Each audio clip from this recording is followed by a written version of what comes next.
This is the Smallmouth Crush Podcast Season 2. If you're a hardcore angler, you've come to the right place. This podcast that will interview some of the top local and regional anglers in North America. Anglers who consistently finish near the top in both largemouth and smallmouth bass fishing tournaments. Travis and his guest will discuss techniques and strategies used to help these anglers stay so consistent and help you become a better angler and gain an edge on your body of water. And now, here's your host of the Smallmouth Crush Podcast, Travis Manson. Hello, welcome to the Smallmouth Crush Podcast. My name is Travis Manson. Again, another great week, exciting week, talking with some of the top local and regional anglers across the country. Today's guest, I'm super excited to have him on. We're going to learn a lot when it comes to tournament fishing. But before we get there, let's talk, of course, about the Reel Shot. You guys know the drill by now. They got everything you need. Terminal tackle, huge selection of top brands, Megabass, Jackal, Z-Man, Daiwa, Shimano, Kitech, Guggen baits even. Head on over to reelshot.com. Use my code SmallmouthCrush15 and get 15% off your first order. They've been a supporter of the podcast. Let them know Smallmouth Crush sent you. Let's bring on this week's guest. Andrew, how are you doing? Doing well. Thanks for having me on, dude. Man, I'm excited to have you because we're going to talk a lot when it comes to tournament fishing. You got a great track record, and there's a lot to get into with a limited amount of time. You know, when we start talking fishing, time flies. Oh, you could ramble on all day. Before we get into all that, if you could take a moment just to give some of the viewers and listeners a little bit background on yourself. I've kind of grown up in the bass fishing world as a very young person, and I have my family, my dad, my uncles, my grandfather, they were all into tournament bass fishing. So I've kind of been born into it in a sense. None of them made it like nationally. They just love fishing tournaments out west. But yeah, I've just, grown up in Northern California. I'm kind of north of Sacramento. So regionally where I'm at right now, I'm probably an hour from the Delta, the California Delta. I'm 2 hours from Clear Lake. I'm an hour and 10 minutes from Lake Oroville, probably 3 hours from Lake Shasta. So we got a pretty good amount of fisheries in our, just, in my backyard, really. Growing up fishing, I started fishing my first bass tournament I was 11 years old, and I was just absolutely hooked about it. I mean, I'm very competitive. I played sports my entire life. And throughout high school, all my buddies, we just go out and we just go bass fish. That's what we did. Sometimes we go to the river and striper fish here and there, but bass fishing was really big for me. And then I graduated high school and went to Chico State in Northern California and joined the college bass team. We had some success in the collegiate tour per se. We traveled all across the country back east and fished all those lakes.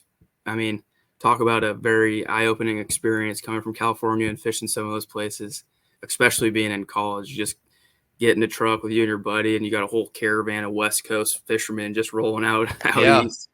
So that was a good time. And then when I graduated college, I started fishing the Toyota Series.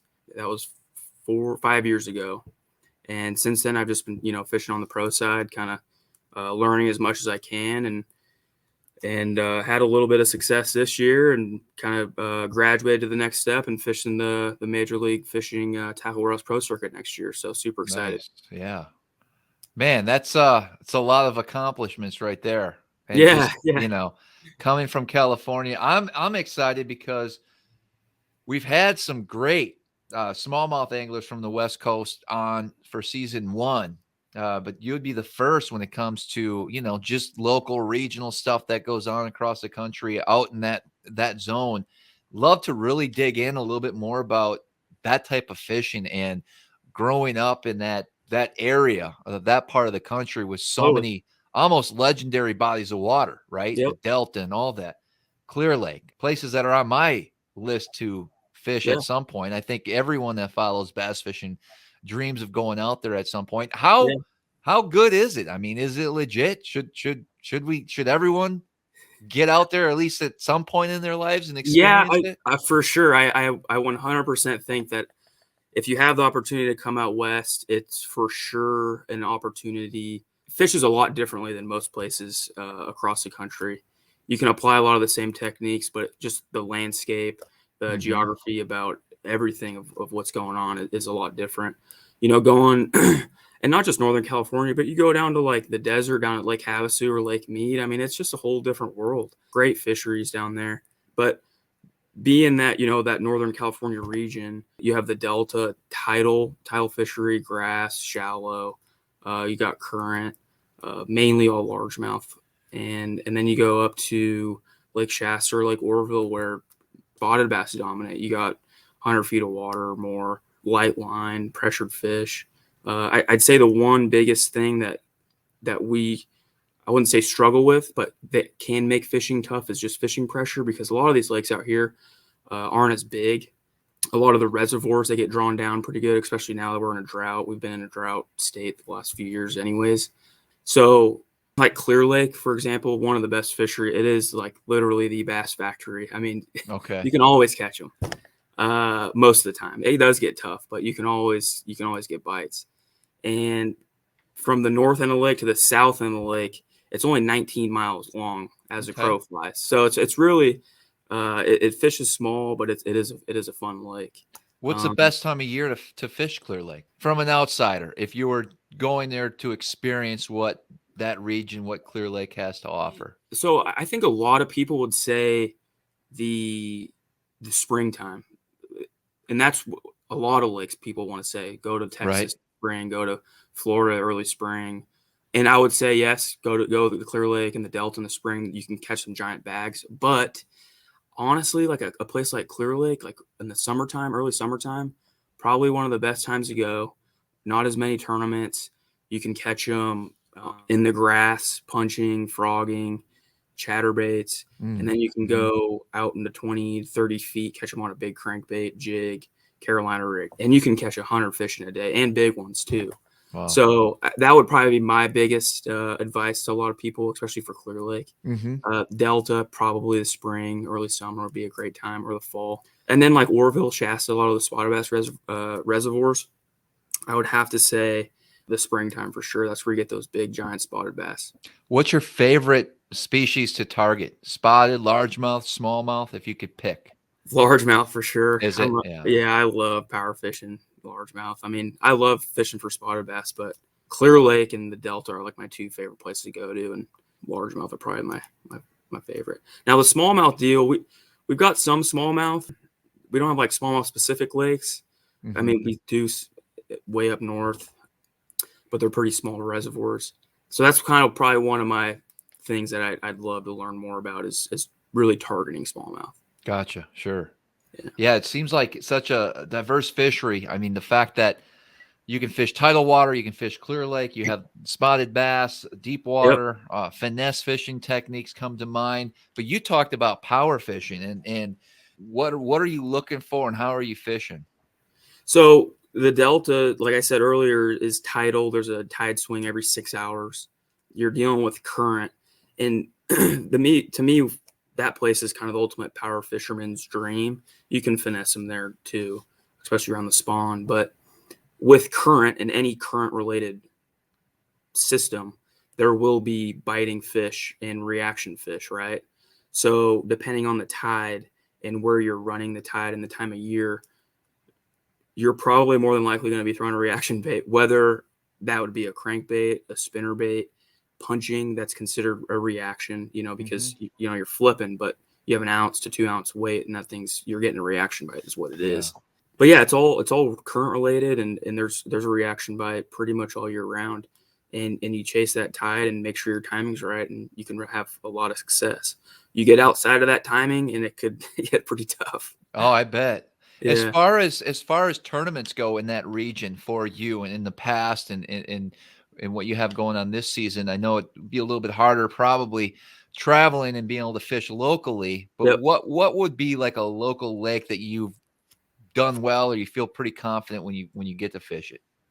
Clear Lake would probably be, that's like, I would consider like my home lake or whatever.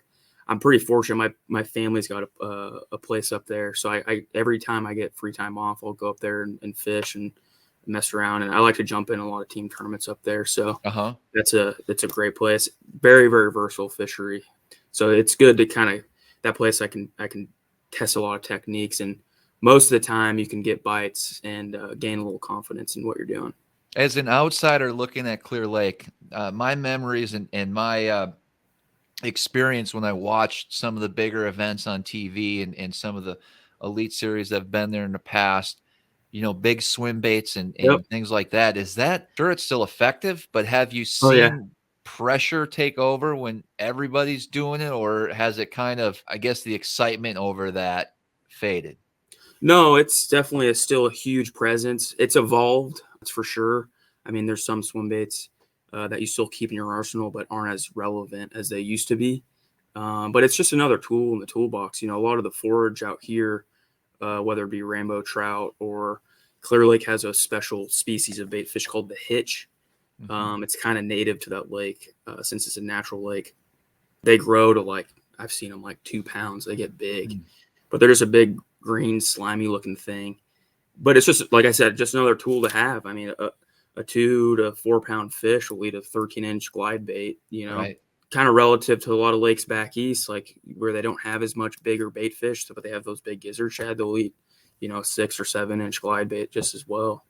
But yeah, it's a huge presence out here. But it is another tool in the toolbox where you kind of always have one tied up, because you may not throw it a bunch, but you may make 10 casts, and that, one of those 10 casts might be one of the bites to save your tournament. What would be the biggest difference fishing, growing up in California, fishing those bodies of water compared to the East Coast? What were some things that you found, wow, this is totally unique and different?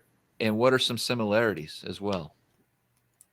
I'd say something that's unique about the Western region is, I hate to keep saying pressure, because a lot of the, the TVA, Texas, even up north, in those smallmouth country, they get pressure, but we have to adapt as far as a lot of our different styles of baits and stuff. So a lot of bait tuning and things like that, because our lakes out here, besides the Delta, aren't really current driven. So you kind of got to be sneaky sometimes. So that's kind of unique. I think with some of these smaller fisheries that we have, knowing spots within a spot sometimes with angles and things like that help. I've only fished back east a few times to kind of understand how they set up and how some of those fisheries set up. But I'd say one thing that's different back east too is bait fish is we don't some of our fisheries don't have those big gizzard shad.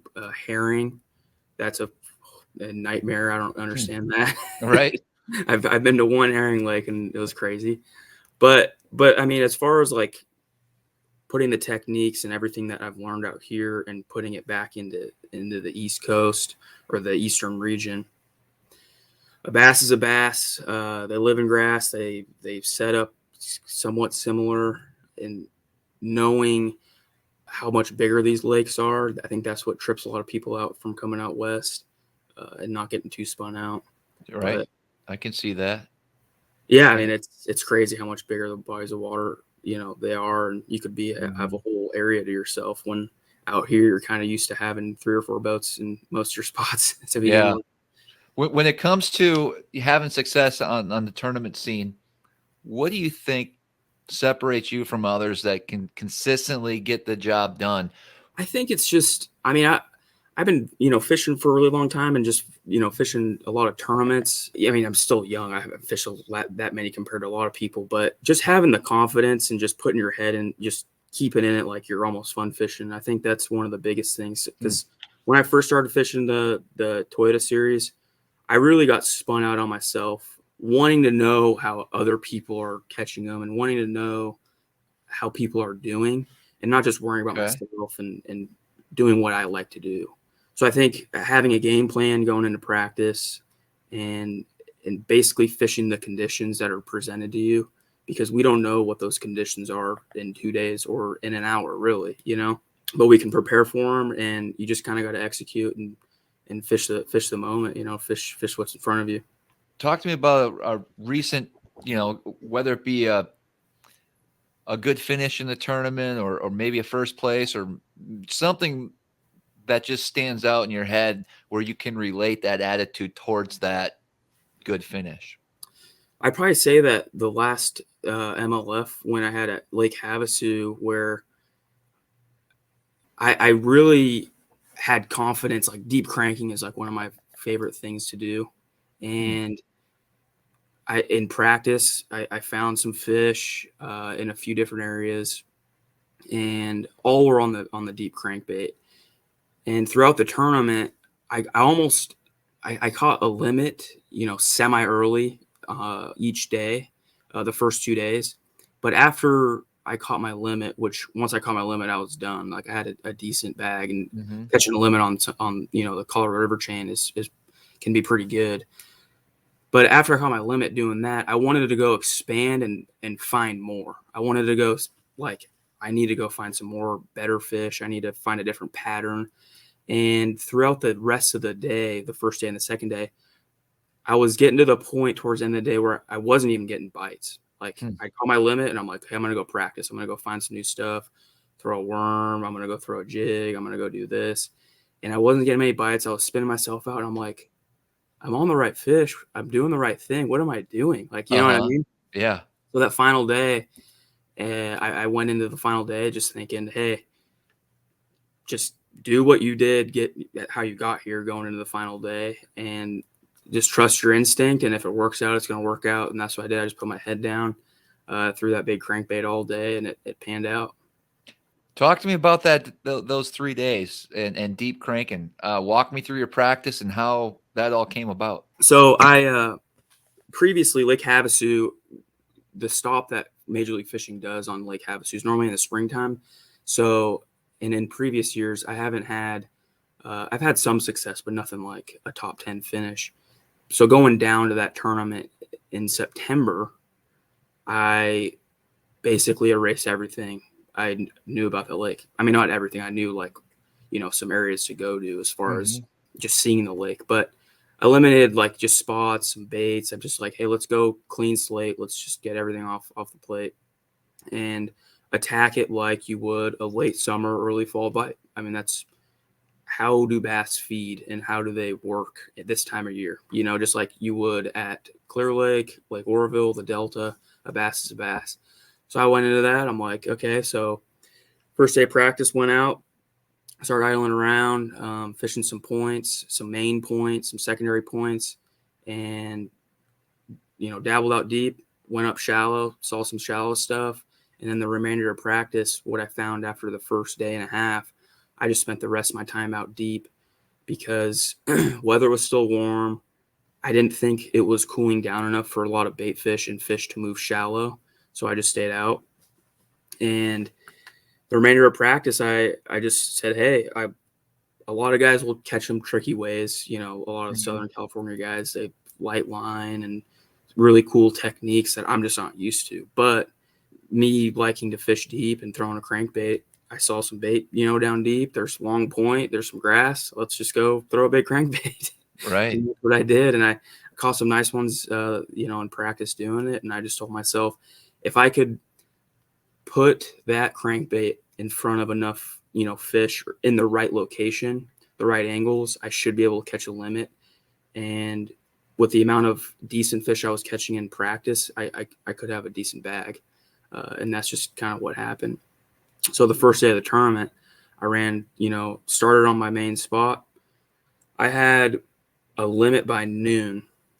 I was a little stressed out because I lost a couple before that. Crankbait fishing, it's almost never 100%. Yeah. Unless you're KVD. Right. Had a limit by noon, which was great. And then I went to go practice the rest of the day. And so you were feeling good on feeling day one. Good, yeah. I was feeling decent. And then going into day two, had a little wind blowing on that spot. Went back, started on that spot. Caught a limit by 9:30, and I'm like, this is awesome. This is great. I should be able to make the top 10, but let's go practice some more. Was anyone else in the area? There was a couple people that would move shallow, but nobody out deep. So after 9:30, 10, when I had my limit, I went and practiced and fished some deeper stuff, some deeper grass that I found where I caught fish in practice, and I never got another bite. And that kind of solidified the area I was going to go to. It kind of made it easier for me to where I could just go into the final day, let's just beat up this, half-mile stretch and fish it for whatever it's worth. And that's what I did on day 3. Talk to me about the crank. What was the brand? How were you fishing it? Yeah, so I was throwing a Rapala DT16 and gizzard shad, and I was throwing a Strike King 10XD in some deeper grass. And what I was doing was fishing secondary or long main points, and off those points were these deeper breaks into the main river channel.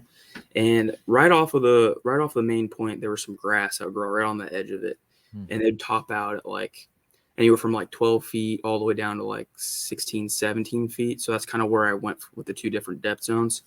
And I'd fire that thing out, and you can see, I was using my, live scope. You can see some of the bait and stuff kind of hovering over the grass, and you can see where the grass would kind of drop off. So I'd just kind of target all of that and, fire that crankbait out. And I would literally reel it as fast as I could. I mean, I was grinding it as fast as I could. And if I got in that grass, I'd just rip it out. And luckily that grass was clean enough to where it wouldn't bog down too much. And just get a reaction out of them. Hey, there's a pretty big difference between a DT16 and a 10XD. What was the deciding factor of when you were going to throw one over the other? Really just the deeper grass. That 10XD, I was throwing on 15-pound test, so it wouldn't dive as deep.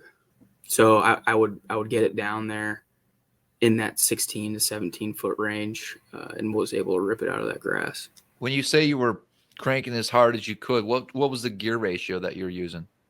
I was using 7.3 to 1 on the Rapala and a 6.3 to 1 on the 10XD. Gotcha. And as far as it's a little tough to throw the 10XD anything higher. I was going to say, and then as far as your line and whatnot, what size was on the 10XD? You said you went with 15. 10XD was 15-pound, and then 12 on the 12. Gotcha. Yeah, all 100% fluorocarbon P line. Okay.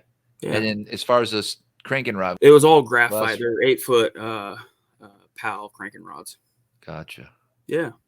So that's a technique that you do back in California quite a bit on Clear Lake, I would imagine. Yeah, Clear Lake. Is it always? Are you ever varying that retrieve, or for the most part, do you see yourself falling back on just I wouldn't say a standard, but let's call it burning, for lack of a better term? Most of the time I'm burning. I will vary here and there, especially if you're in a school fish. Like if if you're set up on a spot or a rock pile or something like that, and you know that there's fish there, and you're burning them, you're catching a few here and there, and then all of a sudden they get a little finicky, then I'll vary it here and there. But most of the time, it's when they're eating that crankbait, it's either a pure reaction strike in my eyes, just like those Havasu fish, or it's or they're grouped up and they're just going to eat it no matter what. Yeah. So the last day of this event, you were dialed in, you're ready to go. Nothing crazy happened. At what point? No, nothing too crazy happened. I mean, the morning of the tournament, we had a little rain and a little thunder and lightning in the distance. And lightning gets a little weird with bass for some reason. I always get tripped out on it. Mm-hmm. One, I don't want to be in it. And two, it kind of affects the fish sometimes. So I wasn't stressed, but I'm like, well, I'm just going to go to my area and just beat them up. So just rolled out to my spot and, had a little cloud cover, had a little wind, and I think that helped. Dang. Just went to work, yeah. When did you feel good on the last day? When the last guy weighed in, there were some hammers in that one. That was the first, kind of major tournament. I was kind of leading into it. So I was one going out. So the nerves were a little high, but the guys, the local, everybody in the top 10, they were really, really good fishermen. Right. And that place has them too. They have giant fish in that place. There's big ones. So, a 25 to 28 pound bag, it would not be uncommon out of there. Wow. But yeah, I was pretty fired up. A little hot and sweaty though. When you're cranking all day in the desert for a week straight, it wears you out. All right, good stuff. I love hearing how a big tournament win kind of plays out. That's an awesome story. I was vision in my mind, all this stuff going underwater and cranking and catching these big bass. But I fished down there a few years back. It's a beautiful place. It's totally it's a unique place to fish. And it's an oasis. It's kind of a trip. When the first time you're there, you're like, why would anybody live here? Then the more times you go back, you're like, hey, I need a vacation house out here. It is awesome. It's so for cool. sure. For sure. Well, I got a bunch more questions. We're going to take a quick break. We're going to be right back. You're listening to the Smallmouth Crush podcast. Don't rush out to the water just yet. We'll be right back after this break. Hey, I teamed up with Beast Coast Fishing to design this killer little jig. Whether you're fishing for smallmouth, largemouth, even spotted bass, this thing is sneaky. Designed with proven fish-catching characteristics, it's a tiny little finesse football jig. It's called the Open Water Sniper. Of course, it's Smallmouth Crush approved. They come in a wide variety of different colors. This one here is Sexy Melon. We got Mothman, Straight Black, Green Pumpkins. So you notice they actually have a few less strands than your standard football jig. No weed guard. You're going to be throwing this the same place you're going to throw an open water, say, exposed hook tube. So anytime you're around that type of structure, it's going to work real well in rocks, hard bottom, and all you're going to be doing is dragging this along. You can do a drag and stop, a continuous retrieve. You can put a little tiny swim bait on the back of that. There's so many different ways you can fish this jig. I've put a TRD on the back of it and looked at them on the graph and dropped straight down and just let it sit there. They're going to hit it. They're going to bite it. The whole point of this jig is to actually emphasize the trailer that you're going to use. So notice the small strands. The hook is very stout. It's perfect. It's got an awesome keeper for your plastics. I've caught so many fish on this year. It will put more fish in the boat. Go check them out. Hey, listen, they got a lot of other great products as well. BeastCoastFishing.com and pick yourself up the OW, Open Water Sniper Jig, Smallmouth Crush approved. All right, so we know you love deep cranking. I want to know, what are some techniques that you feel, I don't want to say you need to learn more, but what are some techniques you'd like to improve upon in the future when it comes to bass fishing? I would have to say I would really like to get back into more lighter line techniques. I feel really comfortable with, drop shotting, Ned rig, wacky, light lined all the way to 4 pound. I don't mind that. But applications, really, especially when I go north, I really want to spend some time up in the New York and Michigan area, learning how a lot of those smallmouth work. I've never been there, and I would love to spend some time up there and kind of figure that whole deal out. I guess another technique I could say would be, and I wouldn't say like bait specific. It'd be more like heavy current, like with the TVA system and kind of when that stuff turns on and off. Like with the tail race stuff, I fished the championship at Pickwick, and I poked around up the tail race in practice just to see what it looked like. Crazy. I've never seen like it. So that's kind of wild. So I would love to learn, more of that stuff. But other than that, I mean, I'm not saying I'm the best at it, but I feel, fairly confident with, fishing around grass, punching, frogging, throwing chatterbaits, fishing shallow. And then I'm really comfortable with grass, being offshore. So hopefully I'll be able to apply some of these techniques out here. Well, I think as far as the smallmouth goes and some of the Great Lakes and that type of fishery, I think you're going to feel right at home. I think a lot of the terrain, a lot of the structure, and a lot of the ways you're going to be fishing, you'll find very familiar. So, you got to definitely have a head start there. What's your favorite, tournament body of water to fish across the country if you had to pick one?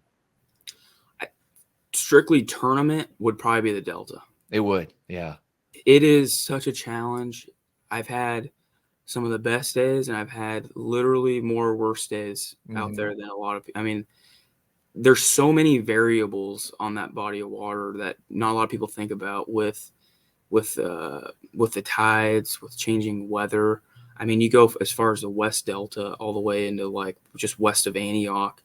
You can get one microclimate, and then you go way east into Stockton, and it can be almost a different, I wouldn't say crazy weather, but I mean, a 5-degree swing, and it could be a whole different deal. Is there a lot of water there? It spreads out quite a bit. It's a pretty big place. Yeah. You can get around. I think where a lot of people win tournaments, it can be somewhat small, but it spreads itself out pretty good, especially since it's tidal, which is nice. But as far as tournaments and just being very competitive and just wanting to understand bass fishing too. There's so many puzzle pieces to put together where, you know, you really have to be on top. And I'll tell you what, after the end of a tournament or just fishing for a few days out there, you're wore out. I mean, you're just nonstop thinking about tides, timing, bait fish, wind, what. I mean, it's crazy. It's such an awesome fishery.